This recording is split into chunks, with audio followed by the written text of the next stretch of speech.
नमस्ते। और ब्रह्मांड के इस शांत सुकून भरे कोने में आपका स्वागत है। आराम से बैठ जाइए। आज हम अंतरिक्ष और समय के आर पार एक सफर पर निकलने वाले हैं। हम सबने सुना है कि लगभग 4.5 अरब सालों के बाद हमें एक भव्य खगोलीय नजारा देखने को मिलेगा। हमारी अपनी आकाश गंगा मिल्की वे का उसकी सबसे करीबी पडीडी हौसी एंड्रोमेडा गैलेक्सी से टकराव। यह घटना इतनी दूर लगभग एक कल्पना जैसी लगती है। लेकिन क्या होगा अगर मैं आपको बताऊं कि यह टकराव पहले ही शुरू हो चुका है, कि ये दो विशाल सर्पिल आकाश गंगाएं, स्पाइरल गैलेक्सीज, ठीक इसी पल जब आप मेरी आवाज सुन रहे हैं, एक दूसरे को छूना शुरू कर चुकी है। इस स्लीप लेक्चर में हम डार्क मैटर की अदृश्य दुनिया में उतरेंगे, आकाश गंगाओं को घेरे हुए विशाल गैस के बादलों को समझेंगे और जानेंगे कि हमारे ब्रह्मांडीय घर किस तरह एक ऐसे स्तर पर जुड़े हुए हैं जिसे हम अभी समझना शुरू ही कर रहे हैं। तैयार हो जाइए। आकाश गंगाओं की असली सीमाओं तक का हमारा यह सफर अब शुरू होता है।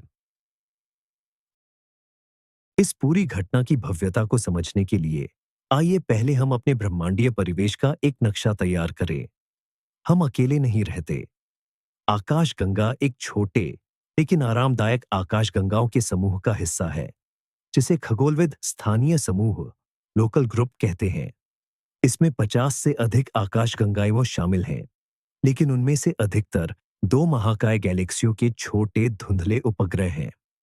ये दो दिग्गज हैं, हम, हमारी आकाश गंगा मिल्की वे, और हमारा शानदार पड़ोसी एंड्रोमेडा गैलेक्सी, जिसे मेसियर 31 के नाम से भी जाना जाता है। एंड्रोमेडा हमसे थोड़ी अधिक विशाल है। इसमें लगभग 1 ट्रिलियन सितारे हैं, जबकि आकाश गंगा में अनुमानित तौर पर 200 से 400 अरब सितारे हैं। हमारे बीच की दूरी बहुत बढ़ी लगती है, लगभग 2.5 मिलियन 25 लाख प्रकाश वर्ष। एंड्रोमेडा से निकलने वाली रोशनी को पृथ्वी तक पहुंचने में पूरे 2.5 मिलियन साल लगते हैं। इसका मतलब है कि हम उस आकाश गंगा को वैसा ही देखते हैं जैसी वह अतीत में थी, जब हमारी धरती पर इंसान के पहले पूर्वज आकार ले रहे थे। ये दो महादानव ही स्थानीय समूह पर हावी हैं और एक दूसरे के प्रति उनका गुरुत्वाकर्षण खिंचाव ग्रेविटेशनल पुल ही हमारे पूरे आकाशगंगा के पड़ोस का भविष्य तय करता है। आइए हम उन चीजों से शुरुआत करें जिन्हें हम अपनी आंखों से देख सकते हैं। अपनी आकाशगंगा मिल्की वे दुग्ध मेखला की कल्पना कीजिए। हम इसी के भीतर इसकी सर्पिल भुजाओं स्पाइरल आर्म्स में से एक में स्थित हैं, जो इसके केंद्र से लगभग 26,000 प्रकाश वर्ष दूर है। हमारे लिए यह रात के आकाश को पार करती हुई धुंधली रोशनी की एक पट्टी जैसा दिखाई देता है।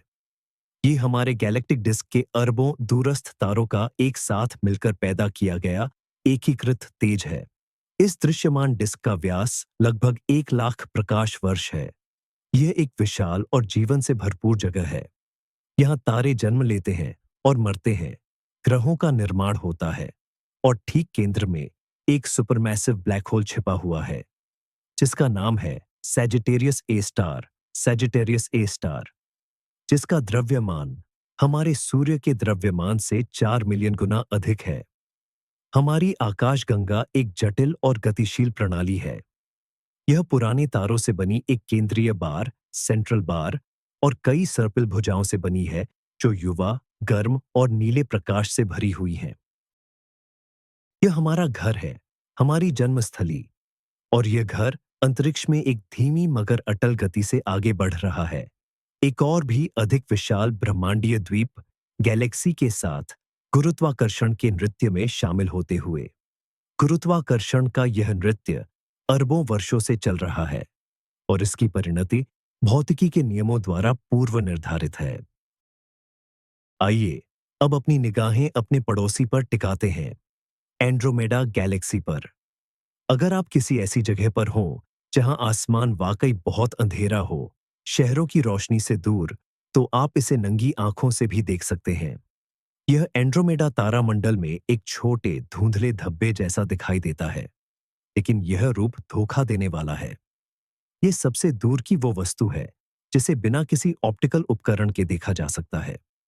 दरअसल एंड्रोमेडा एक असली विशालकाय गैलेक्सी है।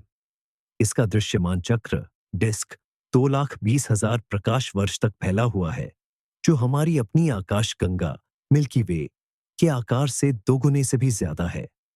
जब हम इसे टेलीस्कोप से देखते हैं तो हमें सांसें रोक देने वाला नजारा दिखता है। एक चमकीला केंद्र कोर, कसकर लिपटी हुई सर्पिल भुजाएं और अंधेरी धूल की पट्टियां। यह हमारी आकाशगंगा जैसी ही है, लेकिन बड़ी और शायद ज्यादा पुरानी भी। एंड्रोमेडा के केंद्र में भी एक सुपरमैसिव ब्लैक होल है, जो हमारे ब्लैक होल से काफी ज्यादा विशाल है। यह आकाशगंगा भी हमारी आकाशगंगा की तरह ही सैकड़ों गोलाकार समूहों, ग्लोबुलर क्लस्टर्स और दर्जनों बौनी उपग्रह आकाशगंगाओं के झुंड से घिरी हुई है। सदियों तक लोग इस धुंधले धब्बे को देखते रहे, इसकी असली प्रकृति को जाने बिना। 20वीं सदी के 20 के दशक में खगोल शास्त्री एडविन हबल ने यह साबित किया कि एंड्रोमेडा मिल्की वे के भीतर मौजूद कोई नेबुला, निहारिका नहीं है, बल्कि एक अलग स्वतंत्र ब्रह्मांड का द्वीप है, जो अकल्पनीय दूरी पर स्थित है।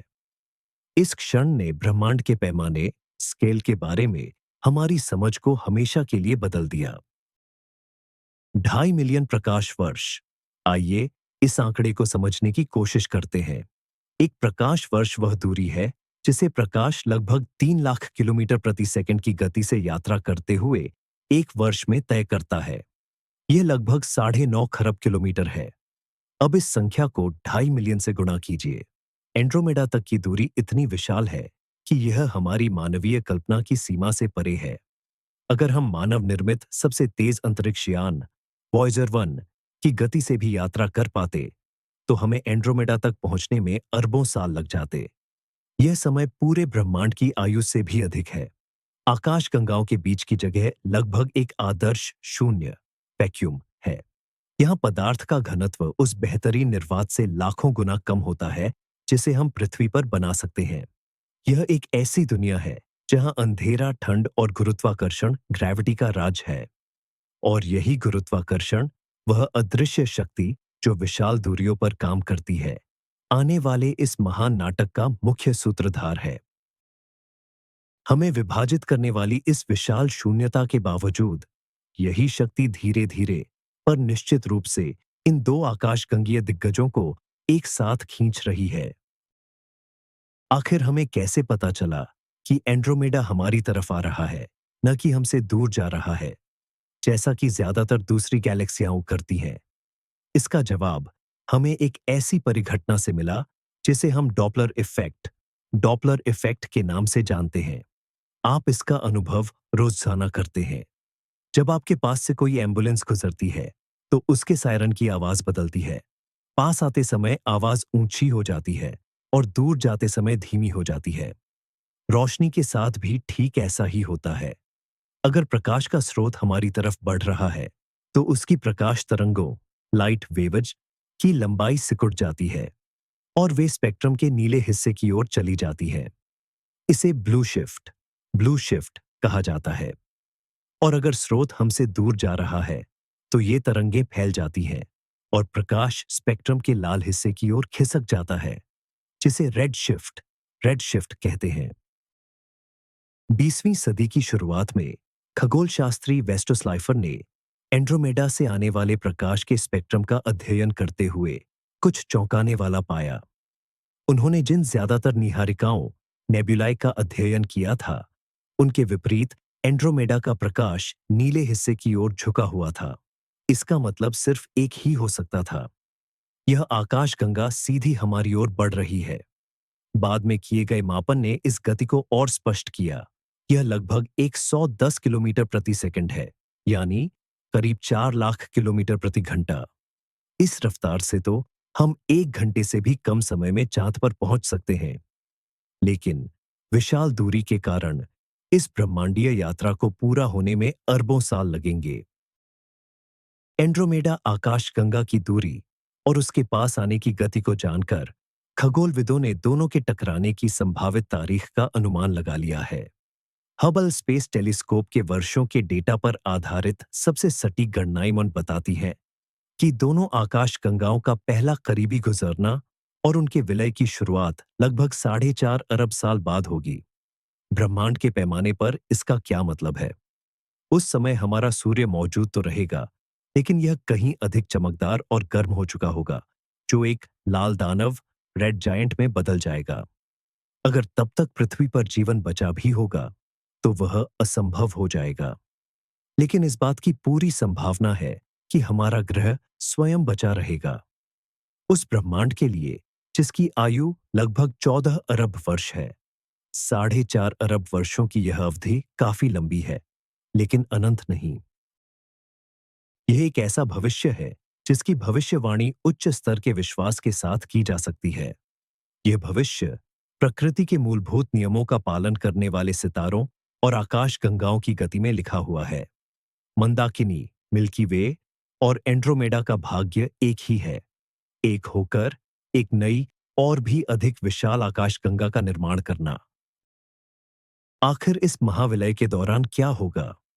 कई लोग तो दिमाग में एक प्रलयकारी मंजर सोचते हैं। तारे आपस में टकरा रहे हैं, ग्रह अपनी कक्षाओं से उखड़ रहे हैं, चारों तरफ सिर्फ तबाही और अफरा तफरी है। लेकिन हकीकत में सब कुछ इससे कहीं ज्यादा शानदार और शांत तरीके से होगा। सबसे जरूरी बात जो हमें याद रखनी है, भले ही हर आकाशगंगा में अरबों खरबों तारे हैं, लेकिन उनके बीच की दूरी बहुत ज्यादा है। अगर हम सूरज को एक संतरे जितना मान लें, तो हमारा सबसे नजदीकी तारा प्रॉक्सिमा सेंटरी 2000 किलोमीटर से भी ज्यादा दूर रखा हुआ दूसरा संतरा होगा। आकाशगंगाइयों असल में ज्यादातर खाली जगह होती है। इसलिए जब हमारी आकाशगंगा, मिल्की वे और एंड्रोमेडा टकराएंगी, तो दो तारों के सीधे आपस में टकराने की संभावना लगभग शून्य होगी। इसके बजाय ये आकाशगंगाइयों एक दूसरे के आर पार गुजरेंगी, जैसे दो भूत या साये हों। लेकिन उनकी गुरुत्वाकर्षण शक्ति, ग्रेविटी का असर बहुत बड़ा होगा। यह उनकी सर्पिलाकार संरचना को विकृत कर देगी, जिससे तारों के लंबे लंबे बहाव, जिन्हें ज्वारीय पूंछें, टाइडल टेल्स कहा जाता है, बाहर निकलेंगे। ये आकाशगंगाएं इस तरह कई बार एक दूसरे में से गुजरेंगी, हर बार ऊर्जा खोती जाएंगी और नजदीक आती जाएंगी। दोनों आकाशगंगाओं में मौजूद गैस और धूल के विशाल बादल आपस में टकराएंगे, सिकुड़ेंगे और इसकी वजह से नए तारों के बनने की एक जबरदस्त महाज्वाला भड़क उठेगी। आने वाले समय में करोड़ों सालों तक भविष्य के आकाश में अरबों नए जवान तारे जगमगाएंगे। अंत में करीब 7 अरब साल बाद दोनों आकाशगंगाओं के केंद्र आपस में मिल जाएंगे और इन दो सर्पिलाकार सुंदरियों की जगह पर एक नई विशाल अंडाकार आकाशगंगा का जन्म होगा। खगोलविदों ने मजाक में इसका नाम पहले ही मिल्कोमेडा या मिल्की मेडा रख दिया है। लेकिन जो हमें दिखाई दे रहा है, वह तो बस हिमशैल की छोटी मात्रा है। 20वीं सदी के मध्य में जब खगोलविद सर्पिल, स्पाइरल आकाशगंगाओं का अध्ययन कर रहे थे, तो उन्हें एक बड़ी पहेली का सामना करना पड़ा। न्यूटन के नियमों के अनुसार गैलेक्सी की बाहरी सीमा पर स्थित तारों को केंद्र के नजदीक के तारों की तुलना में धीमी गति से घूमना चाहिए, क्योंकि अधिकांश द्रव्यमान केंद्र में ही केंद्रित होता है। ठीक उसी तरह जैसे हमारे सौरमंडल में नेपच्यून जैसे दूर के ग्रह सूर्य के पास मौजूद बुध ग्रह की तुलना में बहुत धीमी गति से परिक्रमा करते हैं। हालांकि अवलोकन यानी ऑब्जर्वेशन कुछ और ही दर्शा रहे थे। खगोल शास्त्री वेरा रूबिन ने एंड्रोमेडा और अन्य सर्पिल आकाशगंगाओं में तारों की गति को सावधानी से मापा। उन्होंने पाया कि बाहरी किनारों के तारे केंद्र के तारों की गति के लगभग बराबर गति से घूम रहे थे। गैलेक्सी के घूर्णन की यह वक्र, रोटेशन कर्व, समतल यानी फ्लैट पर निकला। यह बात पूरी तरह से समझ से परे थी। इस गति से बाहरी तारों को अंतर आकाशगंगीय अंतरिक्ष, इंटरगैलेक्टिक स्पेस में उड़ जाने से रोकने के लिए उन्हें किसी बहुत बड़े अनदेखे द्रव्यमान द्वारा पकड़ा जाना चाहिए था। यह द्रव्यमान एक अतिरिक्त गुरुत्वाकर्षण उत्पन्न कर रहा था और यह आकाशगंगा के दृश्यमान डिस्क यानी विजिबल डिस्क की सीमाओं से कहीं आगे तक फैला हुआ था। यह पहला ठोस प्रमाण था जिसके आधार पर आज हम उस चीज को डार्क मैटर यानी श्याम पदार्थ कहते हैं। तो आखिर यह रहस्यमयी डार्क मैटर क्या है? सीधे शब्दों में कहें तो हमें नहीं पता, लेकिन हम इतना जरूर जानते हैं कि यह क्या नहीं है। यह सामान्य पदार्थ नहीं है। ये न तो तारे हैं, न ग्रह, न गैस और न ही धूल। ऐसा इसलिए क्योंकि यह न तो प्रकाश उत्सर्जित करता है, न अवशोषित करता है और न ही इसे परावर्तित रिफ्लेक्ट करता है। यह पूरी तरह से पारदर्शी है और हमारी किसी भी दूरबीन के लिए अदृश्य है।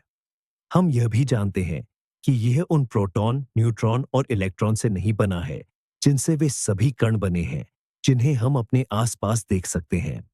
इसकी प्रकृति ही आधुनिक भौतिकी, मॉडर्न फिजिक्स की सबसे बड़ी पहेलियों में से एक है। वैज्ञानिक यह अनुमान लगाते हैं कि डार्क मैटर कुछ अज्ञात, अजीब, एग्जॉटिक कणों से मिलकर बना हो सकता है, जो अभी तक खोजे नहीं गए हैं और जो सामान्य पदार्थ के साथ बहुत कमजोर रूप से परस्पर क्रिया, इंटरैक्ट करते हैं। डार्क मैटर खुद को केवल एक ही तरीके से दिखाता है, अपने गुरुत्वाकर्षण के प्रभाव से। और इसकी मात्रा भी बहुत बहुत ज्यादा होनी चाहिए।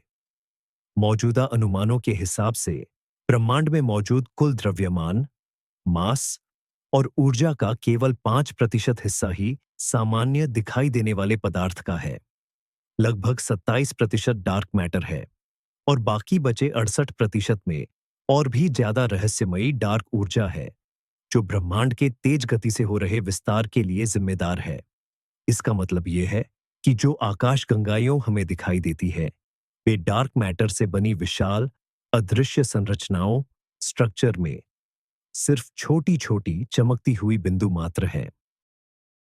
डार्क मैटर के अस्तित्व के प्रमाण सिर्फ गैलेक्सी के घूमने से ही नहीं मिलते। एक और मजबूत सबूत गुरुत्वाकर्षण लेंसिंग, ग्रेविटेशनल लेंसिंग है। आइंस्टीन के सापेक्षता के सामान्य सिद्धांत, जनरल रिलेटिविटी के अनुसार भारी भरकम चीजें अपने आसपास के स्पेस टाइम को मोड़ देती हैं। जब प्रकाश किसी ऐसी चीज के पास से गुजरता है, तो वह एक घुमावदार रास्ते पर चलने के लिए मजबूर हो जाता है। ठीक वैसे ही जैसे कोई प्रकाश की किरण किसी लेंस में अपवर्तित, रिफ्रैक्ट होती है। खगोल वैज्ञानिक इस प्रभाव को लगातार देखते रहते हैं। जब बहुत दूर की किसी आकाशगंगा से निकलने वाली रोशनी हमारे करीब मौजूद किसी गैलेक्सी क्लस्टर के पास से गुजरती है, तो उसकी छवि विकृत हो जाती है। यह छाप आर्चेस की तरह खींच जाती है या कभी-कभी तो एक ही समय में कई जगहों पर दिखाई देती है। इस विकृति की हद का अध्ययन करके वैज्ञानिक लेंस यानी गैलेक्सी क्लस्टर के द्रव्यमान, मैस की गणना कर सकते हैं और हर बार नतीजा एक ही होता है। गुरुत्वाकर्षण लेंसिंग से गणना किया गया द्रव्यमान उस क्लस्टर में मौजूद सभी दृश्यमान पदार्थ यानी सभी तारों, गैस और धूल के कुल द्रव्यमान से कई गुना ज्यादा होता है। यह अतिरिक्त द्रव्यमान ही डार्क मैटर है। इसका सबसे स्पष्ट उदाहरण बुलेट क्लस्टर है, जो दो गैलेक्सी क्लस्टरों के टकराने का नतीजा है। अवलोकन, ऑब्जर्वेशन से पता चलता है कि टक्कर के दौरान गर्म गैस, जो सामान्य पदार्थ है, धीमी हो गई और केंद्र में रह गई, जबकि मुख्य द्रव्यमान डार्क मैटर, जो गुरुत्वाकर्षण के अलावा किसी और चीज से इंटरैक्ट नहीं करता, बिना धीमा हुए एक दूसरे के आर पार गुजर गया और अब किनारों पर मौजूद है। यह सीधा प्रमाण है कि डार्क मैटर का अस्तित्व है और यह सामान्य पदार्थ से अलग व्यवहार करता है। यह अदृश्य डार्क मैटर यानी ब्लैक मैटर हर आकाशगंगा के चारों ओर एक विशाल गोलाकार संरचना बनाता है, जिसे हैलो कहते हैं। यह डार्क मैटर हैलो असल में वह गुरुत्वाकर्षण ढांचा है जिसके ऊपर और जिसके भीतर आकाशगंगा का निर्माण हुआ और वह विकसित हुई। आकाशगंगा को एक सपाट डिस्क की तरह नहीं, बल्कि एक हिमखंड, आइसबर्ग की तरह समझिए। इसका दृश्य भाग यानी तारे, गैस और धूल पानी के ऊपर निकला हुआ छोटा सा सिरा भर है, लेकिन पानी के नीचे एक विशाल अदृश्य बर्फीला पिंड छिपा है। यह है डार्क मैटर हैलो, जिसका द्रव्यमान दृश्य भाग से 10 या यहां तक कि 20 गुना ज्यादा है। अपनी गुरुत्वाकर्षण शक्ति से यही हैलो तारों को उनकी तेज कक्षाओं में बांध कर रखता है। यही आकाशगंगा के कुल द्रव्यमान और उसके आकार को भी तय करता है। आकाशगंगा की असली सीमा उसके तारकीय डिस्क का किनारा नहीं, बल्कि उसके डार्क मैटर हैलो का बाहरी किनारा है। और ये हैलो अंतरिक्ष में अकल्पनीय दूरियों तक फैले हुए हैं, जो आकाशगंगा के सबसे दूर के तारों की पहुंच से भी कहीं आगे हैं। इस बात को समझना ही एंड्रोमेडा और हमारी आकाशगंगा मिल्की वे के बीच होने वाली टक्कर के रहस्य को सुलझाने की कुंजी है। इस विशालकाय गैलेक्सी हेलो में आखिर डार्क मैटर के अलावा और क्या है? ये पूरी तरह खाली नहीं है। इसमें सामान्य पदार्थ भी मौजूद है, लेकिन यह इतना विरल है कि इसे खोज पाना काफी मुश्किल है। सबसे पहले यहाँ आकाशगंगा के सबसे पुराने तारे पाए जाते हैं, जो सैकड़ों गोलाकार तारकीय गुच्छों ग्लोबुलर क्लस्टर में इकट्ठे हैं। आकाशगंगा के निर्माण काल के ये प्राचीन अवशेष केंद्र के चारों ओर लंबी और अव्यवस्थित यानी अराजक कक्षाओं में घूमते हैं। दूसरा, हेलो एन हेलियो अत्यधिक विरल और गर्म गैस से भरा हुआ है, जिसका तापमान लाखों डिग्री तक पहुंच जाता है। इस गैस को सरकम गैलेक्टिक मीडियम कहा जाता है। यह वह बचा हुआ पदार्थ है जिससे आकाशगंगा बनी थी। साथ ही वह सामग्री भी है जो सुपरनोवा विस्फोटों द्वारा गैलेक्टिक डिस्क से बाहर फेंक दी गई है। यह गर्म गैस आकाशगंगा के लिए एक तरह के वातावरण एटमॉस्फेयर का काम करती है। यह सामान्य ऑप्टिकल सीमा में अदृश्य है, लेकिन इसे एक्स-रे और अल्ट्रावायलेट किरणों में खोजा जा सकता है। इस गैस का कुल द्रव्यमान आकाशगंगा के सभी तारों के कुल द्रव्यमान के बराबर हो सकता है। इस प्रकार आकाशगंगा की पूरी तस्वीर में एक चमकीली, सघन डिस्क और बल्ज शामिल है, जो डार्क मैटर, विरल गर्म गैस और पुराने तारों से बने एक विशाल, लगभग अदृश्य गोले से घिरी हुई है। हमारी आकाशगंगा, मिल्की वे का हेलो परिमंडल आखिर कितना बड़ा है? हाल ही में हमें इसके सही माप के बारे में कोई सटीक जानकारी नहीं थी, लेकिन अब अंतरिक्ष दूरबीनों से मिले डेटा और कंप्यूटर सिमुलेशन पर आधारित नवीनतम शोधों ने इसकी सीमाओं को स्पष्ट रूप से परिभाषित कर दिया है।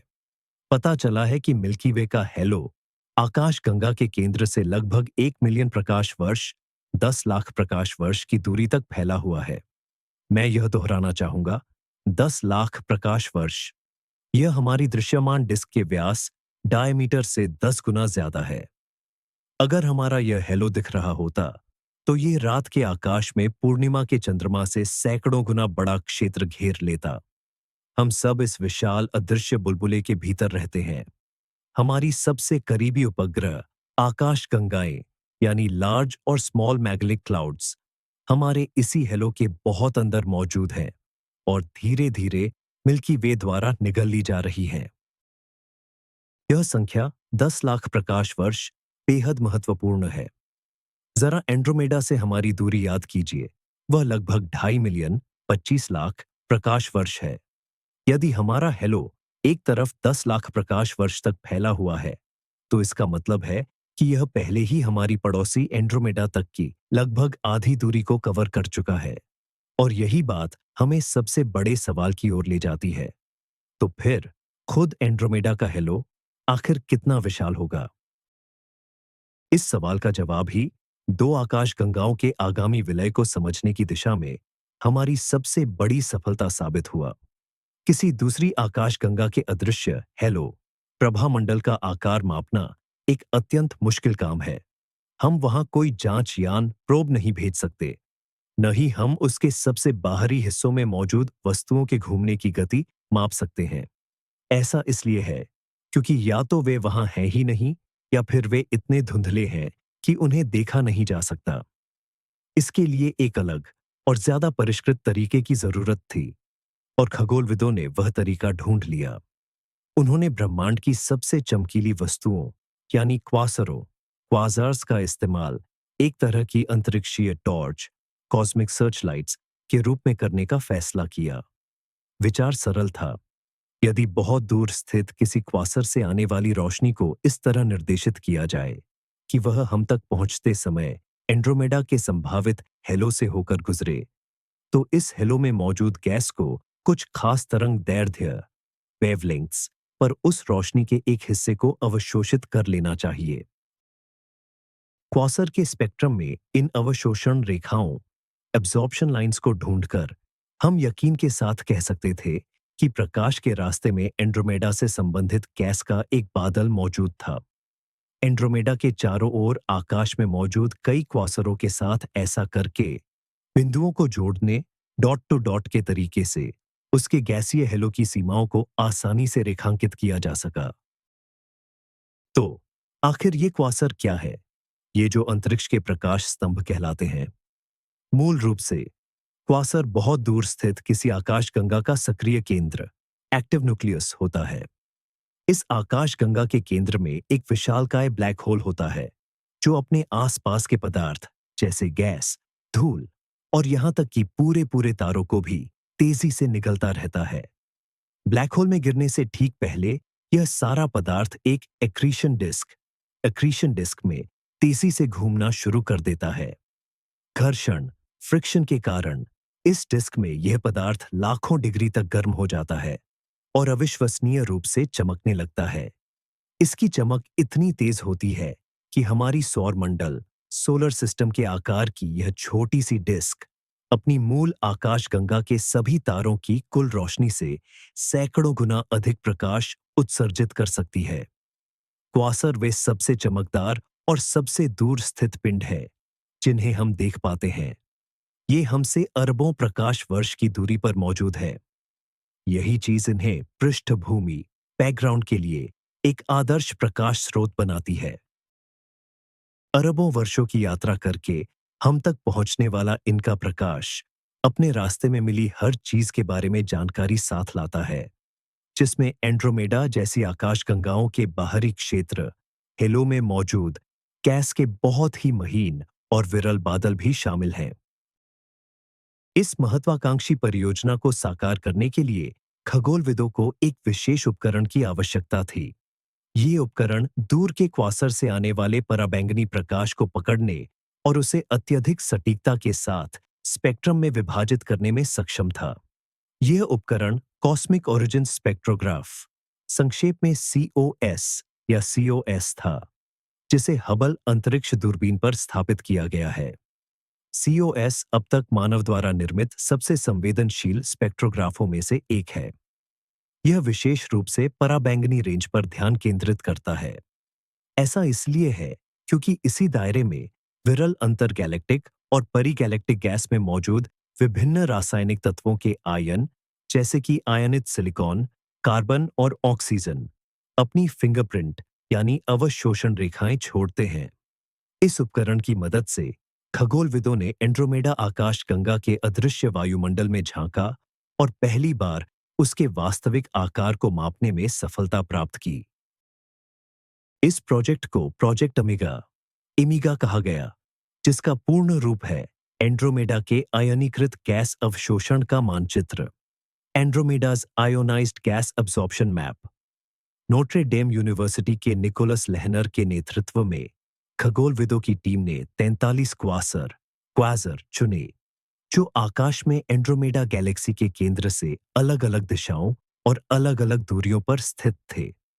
कई वर्षों तक हबल टेलीस्कोप ने कॉस स्पेक्ट्रोग्राफ सीओएस स्पेक्ट्रोग्राफ की मदद से इन क्वासरों में से हर एक का व्यवस्थित रूप से अवलोकन किया और उनके पराबैंगनी अल्ट्रावायलेट स्पेक्ट्रम प्राप्त किए। इसके बाद इन डेटा के विश्लेषण का कठिन और बारीक काम शुरू हुआ। वैज्ञानिक स्पेक्ट्रम में बारीक काली रेखाएं खोज रहे थे।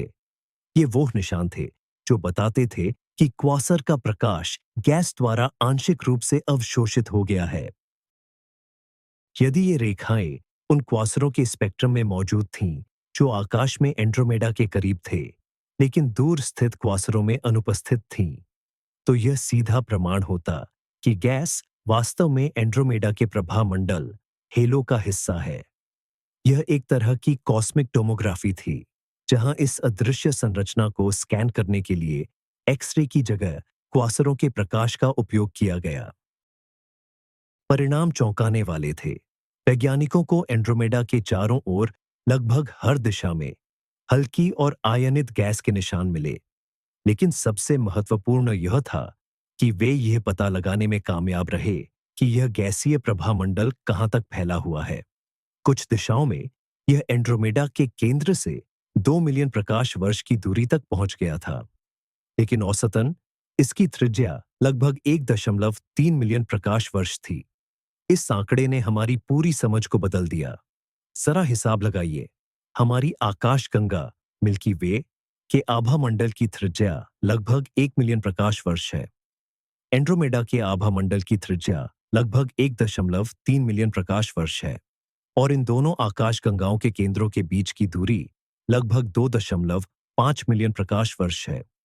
आसान गणित बताता है कि 1 और 1.3 का योग 2.5 से ज्यादा होता है। इसका मतलब है कि इन विशाल अदृश्य प्रभामंडलों के बाहरी सबसे हल्के क्षेत्र पहले ही आपस में ओवरलैप कर रहे हैं। वे एक दूसरे को छू रहे हैं। मिल्की वे और एंड्रोमेडा अब पूरी तरह से अलग-थलग सिस्टम नहीं है। पहला संपर्क या कहें कि पहला स्पर्श पहले ही हो चुका है। तो यह संपर्क क्षेत्र, कॉन्टैक्ट जोन, आखिर है क्या? यह समझना जरूरी है कि इसे दो ठोस चीजों के बीच की टक्कर की तरह नहीं देखना चाहिए। यह तो ऐसा है जैसे कोहरे या धुएं के दो बादल अपनी सीमाओं पर धीरे-धीरे एक दूसरे में घुल मिल रहे हों। यह वह क्षेत्र है जहां पदार्थ का घनत्व, डेंसिटी, बहुत कम है। मुश्किल से 1 घन मीटर में बस कुछ ही परमाणु, एटम्स। आप एक अंतरिक्ष यान में इसके बीच से गुजर सकते हैं और आपको शायद कुछ पता भी न चले। लेकिन आकाशगंगाओं, गैलेक्सीज के पैमाने पर इसका महत्व बहुत ज्यादा है। ये उनकी बाहरी परतों, एटमॉस्फेयर्स के आपस में मिलने की प्रक्रिया की शुरुआत है। इसका मतलब है कि जो परमाणु कभी मंदाकिनी, मिल्की वे का हिस्सा थे, वे अब एंड्रोमेडा के प्रभामंडल, हेलो में हो सकते हैं। और इसका उल्टा भी सच है। यह प्रक्रिया संभवतः सैकड़ों लाखों या यहां तक कि अरबों सालों से चल रही है। हम इस विलय, मर्जर क्षेत्र के भीतर ही रह रहे हैं। डिस्क और तारों की दिखाई देने वाली टक्कर, कलिजन, तो उस नाटक का बस अंतिम, सबसे नाटकीय दृश्य है, जिसकी शुरुआत बहुत पहले ही हो चुकी है। मुख्य क्रिया, जो आगे के पूरे विकास, एवोल्यूशन को निर्धारित करेगी, वह इस समय इसी अदृश्य, विरल गैस और डार्क मैटर की दुनिया में हो रही है। यह अतिव्यापी प्रभामंडलों का क्षेत्र, यानी दो आकाशगंगाओं का यह साझा वातावरण, एक अद्वितीय ब्रह्मांडीय प्रयोगशाला है। खगोलशास्त्री इस माध्यम को सर्कम गैलेक्टिक मीडियम या संक्षेप में सीजीएम कहते हैं। माना जाता है कि सीजीएम किसी भी आकाशगंगा के जीवन में एक महत्वपूर्ण भूमिका निभाता है। ये तारे निर्माण के लिए ईंधन का मुख्य भंडार है। कोई भी आकाशगंगा अपने डिस्क में मौजूद गैस से हमेशा के लिए तारे नहीं बना सकती, क्योंकि यह गैस समय के साथ खत्म हो जाती है। इस प्रक्रिया को जारी रखने के लिए उसे अपने प्रभामंडल से, यानी बाहर से, ताजी गैस की निरंतर आपूर्ति की आवश्यकता होती है। यह गैस धीरे-धीरे ठंडी होती है, संघनित होती है और गैलेक्टिक डिस्क पर बारिश की तरह गिरती है, जिससे नई पीढ़ियों के तारे जन्म लेते हैं। आकाशगंगा और एंड्रोमेडा के सीजीएम के मिश्रण क्षेत्र का अध्ययन हमें इस एक्रीशन, अभिवृद्धि की प्रक्रिया के बारे में अमूल्य जानकारी दे सकता है। यह हमें बताता है कि ऐसी चरम परिस्थितियों में गैस कैसे गति करती है और कैसे संपर्क करती है। इससे हमें यह समझने में मदद मिलेगी कि क्यों कुछ आकाशगंगाएं आज भी सक्रिय रूप से तारे बना रही हैं, जबकि अन्य लंबे समय से मृत होकर केवल पुराने लाल तारों के समूह में बदल गई हैं। दोनों गैलेक्सी के भविष्य पर गैस के इन प्रभामंडलों, हेलो का मिश्रण कैसे असर डालेगा, इस बारे में अभी कुछ भी निश्चित रूप से कह पाना मुश्किल है। लेकिन हम यह जरूर मान सकते हैं कि इसके परिणाम काफी दिलचस्प होंगे। जब दो गैसीय वातावरण आपस में मिलते हैं, तो अशांति, टर्ब्यूलेंस, शॉक वेव्स और अस्थिरताएं, इंस्टेबिलिटीज पैदा हो सकती है। यह घटना गैस के ठंडा होने की प्रक्रिया को तेज कर सकती है और उसे गैलेक्सी की डिस्क पर गिरने के लिए प्रेरित कर सकती है। हो सकता है कि भविष्य में मुख्य टक्कर से पहले ही हम आकाशगंगा, मिल्की वे और एंड्रोमेडा के बाहरी किनारों पर तारा निर्माण, स्टार फॉर्मेशन की दर में कुछ वृद्धि देखे। वहीं दूसरी ओर यह इंटरेक्शन गैस को हिला और गर्म भी कर सकता है, जिससे तारा निर्माण की गति अस्थायी रूप से धीमी पड़ सकती है। इसके अतिरिक्त पदार्थ के मिश्रण की इस प्रक्रिया का मतलब है कि भविष्य में हमारी गैलेक्सी में बनने वाले तारों में एंड्रोमेडा से आए हुए परमाणु, एटम शामिल हो सकते हैं। और इसका उल्टा भी सच है। एक तरह से गैलेक्सी ने पहले से ही अपने भविष्य की पीढ़ियों, यानी तारों और ग्रहों के लिए निर्माण सामग्री, बिल्डिंग मटेरियल का आदान प्रदान शुरू कर दिया है। यह गैलेक्टिक स्तर पर अपना और पराया के बीच की स्पष्ट सीमा को मिटा देता है। इन सब में डार्क मैटर, अंधेरे पदार्थ की क्या भूमिका है? दरअसल यह मुख्य नियंत्रक है। डार्क मैटर के विशाल प्रभामंडल, हेलोस ही वो पहले ढांचे थे जिन्होंने गुरुत्वाकर्षण के माध्यम से एक दूसरे से संपर्क साधना शुरू किया। अरबों साल पहले इन्हीं के आपसी खिंचाव ने आकाशगंगाओं के करीब आने की दिशा तय की, और इन्हीं का विलय इस पूरी प्रक्रिया की नींव है। डार्क मैटर एक गुरुत्वाकर्षण क्षमता, ग्रेविटेशनल पोटेंशियल पैदा करता है, जो एक तरह का अदृश्य कटोरा है। इसी कटोरे में सामान्य पदार्थ, गैस, उछलता है और आपस में घुल मिल जाता है। डार्क मैटर की गतिशीलता ही तय करती है कि आकाशगंगाएं कैसे आगे बढ़ेंगी, कैसे विकृत होंगी और अंततः कैसे विलीन हो जाएंगी। जब डार्क मैटर के प्रभामंडल एक साथ मिलते हैं, तो वे एक एकल और भी विशाल प्रभामंडल बनाते हैं। इसी के भीतर आकाशगंगाओं के दृश्य भाग पहले तो नाचेंगे और फिर एकजुट हो जाएंगे। मॉडलिंग या सिमुलेशन से पता चलता है कि डार्क मैटर के प्रभामंडल का विलय तारकीय डिस्क, स्टार डिस्क के टकराव जितना नाटकीय नहीं होता। यह दो अदृश्य दानवों का धीमा और क्रमिक मिलन है, और यह प्रक्रिया अभी पूरे जोरों पर चल रही है। क्या इस शुरुआती मेल के कोई और, शायद ज्यादा स्पष्ट संकेत मौजूद है? खगोल शास्त्री उन्हें सक्रियता से तलाश रहे हैं। उदाहरण के लिए, वे हमारी आकाशगंगा, मिल्की वे और एंड्रोमेडा के किनारों पर मौजूद सबसे दूर के सितारों के साथ-साथ उनकी उपग्रह आकाशगंगाओं का अध्ययन कर रहे हैं। अगर ये डार्क मैटर हेलोस पहले ही एक दूसरे के साथ संपर्क में आ चुके हैं, तो उनका गुरुत्वाकर्षण इन पिंडों की कक्षाओं पर सूक्ष्म लेकिन ध्यान देने योग्य प्रभाव डाल सकता है। हो सकता है कि हमारी आकाशगंगा की परिधि पर मौजूद तारों की कुछ धाराएं एंड्रोमेडा के अदृश्य हालों के गुरुत्वाकर्षण से पहले ही थोड़ी विकृत हो गई हों। इसके अलावा खगोलशास्त्री गैस या तारों के उस तथाकथित पुल की भी तलाश कर रहे हैं, जो दोनों आकाशगंगाओं के बीच फैला हो सकता है। अब तक इस तरह के कोई स्पष्ट प्रमाण नहीं मिले हैं, जो कि स्वाभाविक भी है, यह देखते हुए कि इतनी बड़ी दूरी पर माध्यम कितना विरल और अदृश्य होता है। हालांकि जैसे जैसे हमारी दूरबीन और अवलोकन के तरीके बेहतर होते जाएंगे, हम शायद इस चल रहे विलय के इन सूक्ष्म संकेतों को देख पाएंगे। इस खोज ने हमें आकाशगंगाओं के टकराव की पूरी अवधारणा को एक नई रोशनी में देखने के लिए प्रेरित किया है।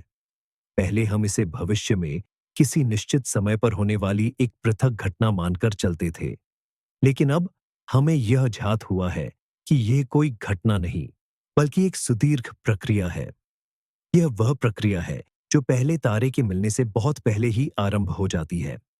इसकी शुरुआत होती है अदृश्य डार्क मैटर, गहन पदार्थ के हेलो के गुरुत्वाकर्षण संबंधी आपसी क्रिया से। इसके बाद आता है उनकी विरल गैसीय वायुमंडल के मिश्रण का चरण, और ठीक इसी चरण में हम अब भी मौजूद हैं। और फिर अरबों वर्षों के बाद इसकी चरम सीमा आती है, जहां चमकीली तारों से भरी डिस्कें आपस में विलीन हो जाती हैं। यह हमारे काल संबंधी दृष्टिकोण को पूरी तरह बदल देता है। हम दूर के भविष्य की किसी घटना की प्रतीक्षा करने वाले निष्क्रिय दर्शक मात्र नहीं हैं। हम पहले ही इस प्रक्रिया के भागीदार बन चुके हैं। हमारा सौर मंडल, हमारा ग्रह और हम स्वयं, ये सब इस भव्य विलय क्षेत्र के भीतर उस ब्रह्मांडीय पिघलने वाले बर्तन के अंदर स्थित हैं, जहां एक नई, एकीकृत आकाशगंगा का जन्म हो रहा है। आइए अब इस पूरी तस्वीर को और बड़े फलक पर देखें।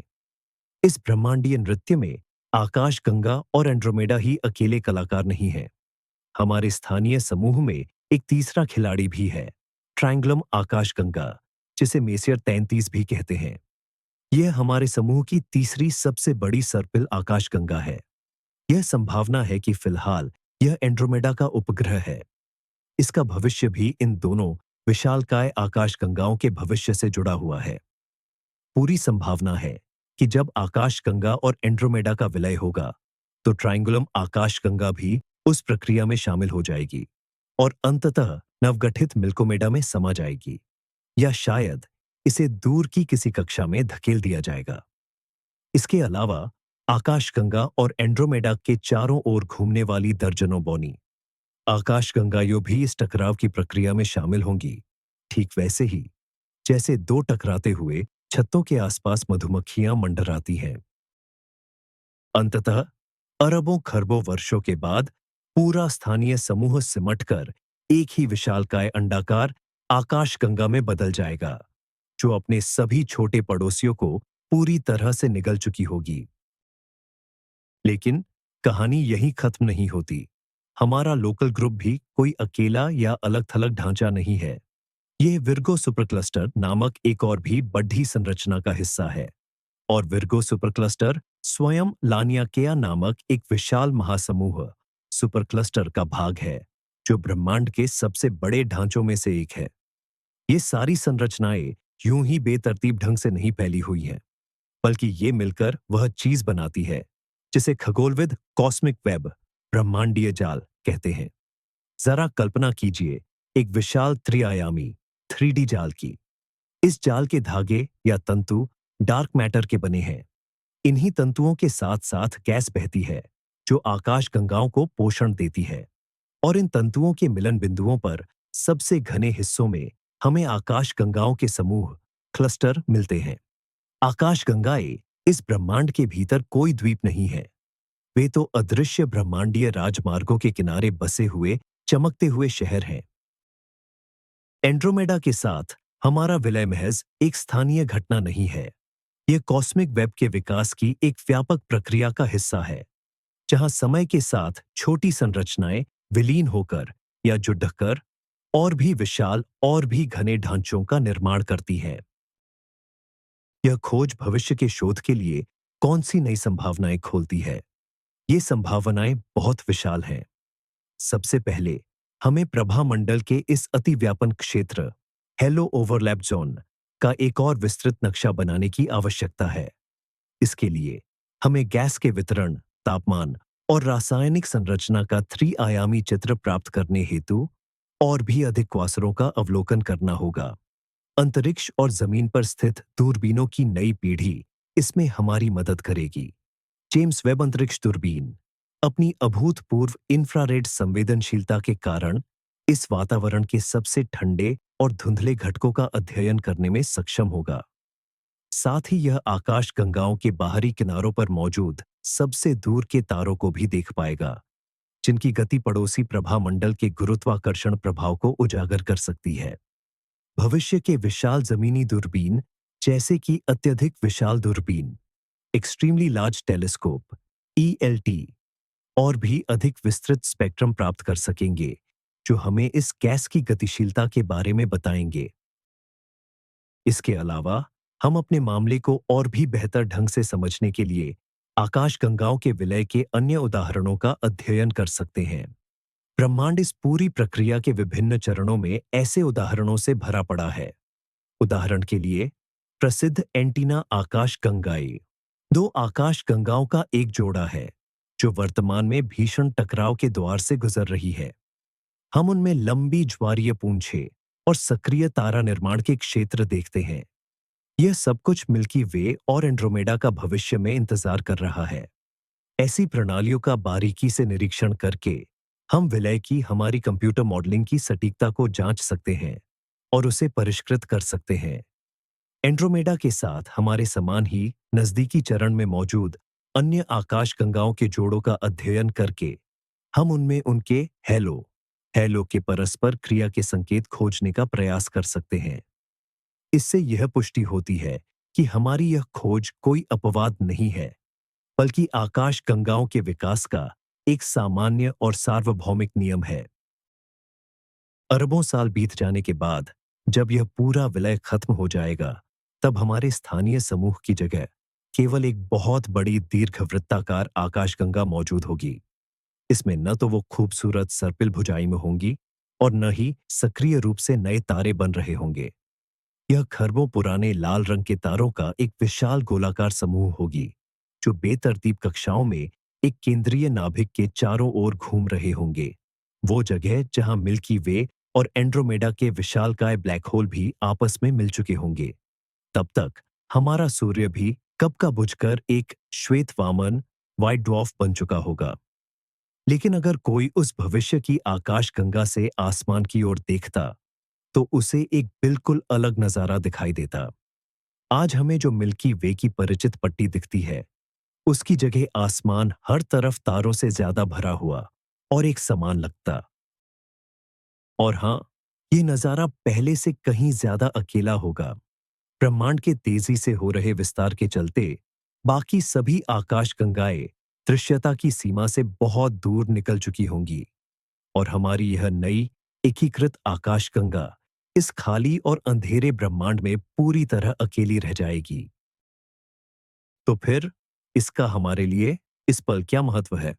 पहली नजर में ये जानकारी हमारी रोजमर्रा की जिंदगी में कोई बदलाव नहीं लाती, लेकिन एक गहरे दार्शनिक स्तर पर यह सब कुछ बदल देता है। यह हमें दिखाता है कि ब्रह्मांड कोई स्थिर पृष्ठभूमि नहीं है, बल्कि यह एक जीवित, सांस लेता हुआ और लगातार बदलता हुआ शरीर है। इसे आकार देने वाली प्रक्रियाओं में भले ही अरबों साल लगते हों, लेकिन वे लगातार जारी हैं। यह एहसास कि हम पहले से ही इस भव्य महाविलय का हिस्सा हैं, हमारी सभी सीमाओं को मिटा देता है। हमारा घर सिर्फ पृथ्वी ग्रह नहीं है, न ही केवल सौरमंडल है, और न ही केवल आकाशगंगा मिल्की वे। हमारा घर वह साझा संयुक्त संरचना है जो धीरे धीरे हमारी आंखों के सामने जन्म ले रही है। हम एंड्रोमेडा से न केवल एक साझा भविष्य से जुड़े हैं, बल्कि एक साझा वर्तमान से भी जुड़े हैं। हो सकता है कि हमारे शरीर के परमाणु किसी दिन उन सितारों का हिस्सा बन जाए जो किसी और वर्तमान में बहुत दूर की आकाशगंगा में जलेंगे। यह हमें ब्रह्मांड के साथ हमारी गहरी एकता की याद दिलाता है, और उन अविश्वसनीय रहस्यों की भी जिन्हें वह अभी भी अपने अंदर छिपाए हुए है। तो आइए अब अपनी इस शांत और धीमी यात्रा का सार प्रस्तुत करें। हमने एक जाने माने तथ्य से शुरुआत की थी कि 4.5 अरब साल बाद हमारी आकाशगंगा मिल्की वे और एंड्रोमेडा आपस में टकराएंगी। लेकिन फिर हम दृश्य प्रकाश की सीमाओं से परे डार्क मैटर और विरल गैस के क्षेत्र में और गहराई से झांका, और हमें पता चला कि आकाशगंगाएं केवल सितारों की तश्तरी डिस्क मात्र नहीं है, बल्कि वे लाखों प्रकाश वर्ष तक फैले हुए विशाल अदृश्य गोले हैं, जिन्हें गैलेक्सी हेलो कहा जाता है। और सबसे आश्चर्यजनक बात यह है कि ये हेलो, जो हमारी आकाशगंगाओं की वास्तविक सीमाएं हैं, वे पहले से ही एक दूसरे को छू रहे हैं।